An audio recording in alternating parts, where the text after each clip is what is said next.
In this video tutorial, I'm going to show you how to calculate z-scores by using Microsoft Excel.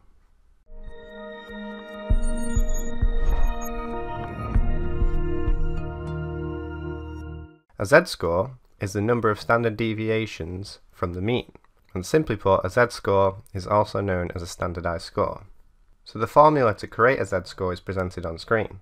Z equals the data point minus the mean divided by the standard deviation. So we need two things. We need to calculate the mean and the standard deviation for the data set. And in my data set, I just have a list of student test scores from a maths test, and these are my individual data points. What we first need to do is to calculate the mean of this data set. So I'm going to click on a new cell and type in equals average, open bracket, and then click and drag on the whole data set, close the bracket, and then press the return key.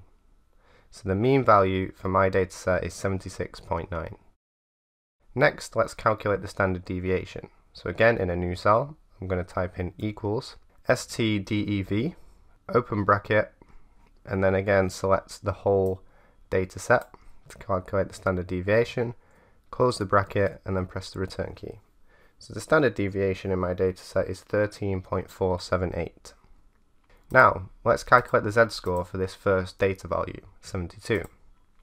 What we want to do is click on a new cell and type in equals the data point, which is 72 in this case, in this cell, minus the mean, which is this cell, and then what we want to do is put this into brackets, since we want this part of the equation to be performed first, divided by the standard deviation, then press the return key.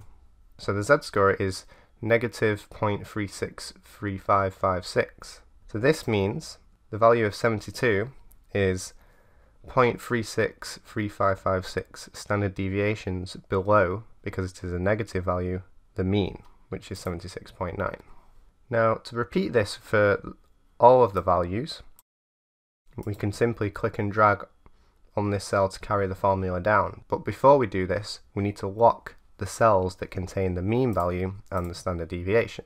And to lock the cells in Excel, you insert a dollar symbol between the column letter and the row number for the cell that you want to lock. So we want to lock this one and this one. A shortcut to this is you can press F4 on your keyboard when you have that part of the equation highlighted. So I'll press the return key, and now I can safely click and drag the formula down. So now these are all the z-scores for my data points. There is another way that you can actually calculate z-scores within Excel, and that is to use the standardized formula. So what you can do is type in equals standardized,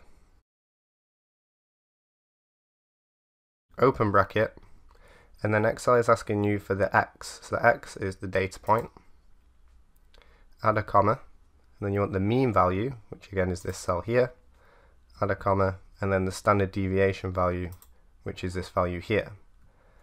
Close the bracket and then press the return key. So you notice that the value for the z-score is exactly the same as how we manually calculated previously. And again, if you want to copy this formula down, just need to remember to lock the mean cell and the standard deviation cell. And then we can safely click and drag on the formula to carry this down. So that is how you can create z-scores by using Microsoft Excel.